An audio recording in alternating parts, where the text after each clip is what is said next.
विचार के संबंध में विचार करें। विचार की अशुद्धि क्या है? विचार भी तरंगों की भांति हैं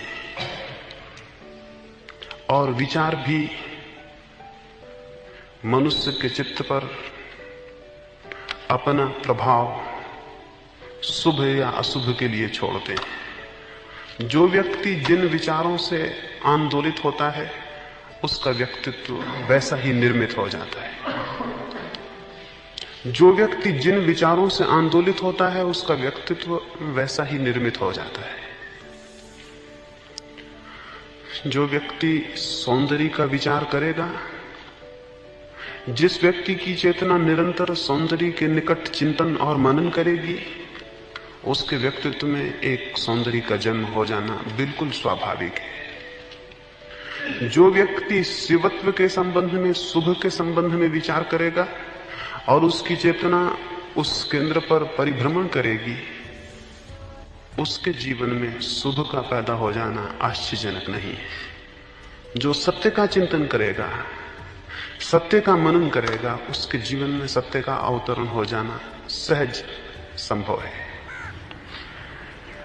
इस संबंध में मैं आपसे ये कहूं कि आप अपने बाबत विचार करें। आप किस चीज पर निरंतर चिंतन करते हैं?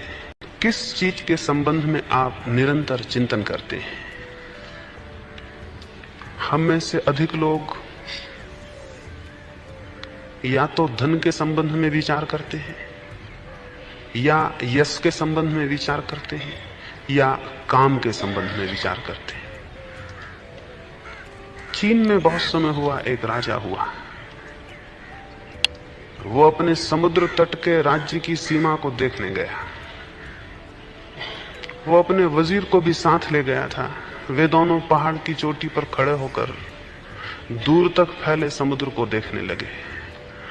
अनेक अनेक जहाज उस समुद्र में चल रहे थे, आ रहे थे, जा रहे थे। उस राजा ने कहा अपने मंत्री को, कितने जहाज आ रहे हैं और कितने जहाज जा रहे हैं? उस मंत्री ने कहा, राजन, अगर सत्य पूछें तो केवल 3 जहाज आ रहे हैं और 3 ही जहाज जा रहे हैं। राजा ने पूछा, 3?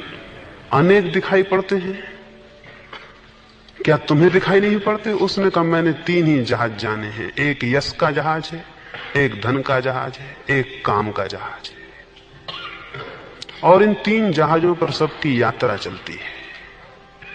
ये सच है। हमारे विचार की यात्रा इन 3 जहाजों पर ही चलती है, और जो इन 3 पर चल रहा है वो अशुद्ध विचार में है। जो इन 3 से नीचे उतर आए वो शुद्ध विचार में प्रवेश करता है। तो ये प्रत्येक के लिए विचारणीय है कि उसका केंद्रीय चिंतन क्या है, उसका घाव क्या है मन का, जहां सारी चीजें घूमती हैं। क्या 24 घंटे में जिस बात पर उसका चित्त बार बार लौट आता हो वो उसकी केंद्रीय कमजोरी होगी? तो ये हर एक सोचे, क्या धन पर लौट आता है, क्या सेक्स पर लौट आता है, क्या यश पर लौट आता है? क्या आपका चिंतन इनमें से किसी एक पर लौट आता है? क्या असत्य पर लौट आता है, बेईमानी पर लौट आता है, धोखा देने पर लौट आता है? ये सब उनके गौण हिस्से हैं। 3 केंद्र तो वही हैं। उन 3 पर अगर आपका चित्त चिंतन करता है तो आप अशुद्ध विचार की स्थिति में हैं। इसे अशुद्ध हम इसलिए कह रहे हैं कि इस भांति का विचार करके आप जीवन सत्य को उपलब्ध नहीं हो सकेंगे। शुद्ध विचार का अर्थ होगा जिसको हम अपने देश में सत्यम शिवम सुंदरम कहते हैं। जिसे हम कहते हैं सत्य, शिव और सुंदर, ये 3 ही शुभ विचार के केंद्र हैं। काम, यश और धन ये अशुभ विचार के केंद्र हैं।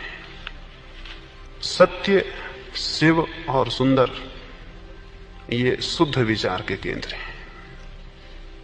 कितना आप सत्य के संबंध में चिंतन करते हैं? करते हैं चिंतन सत्य के संबंध में? कभी सोचते हैं सत्य क्या है? किन्हीं एकांत क्षणों में आपका मन इससे आंदोलित होता है? कभी ये बात आपके मन को पीड़ित करती है कि सत्य क्या है? कभी आपके मन को होता है जाने कि सुंदर क्या है, कभी आपके मन को होता है कि जाने कि शुभ क्या है।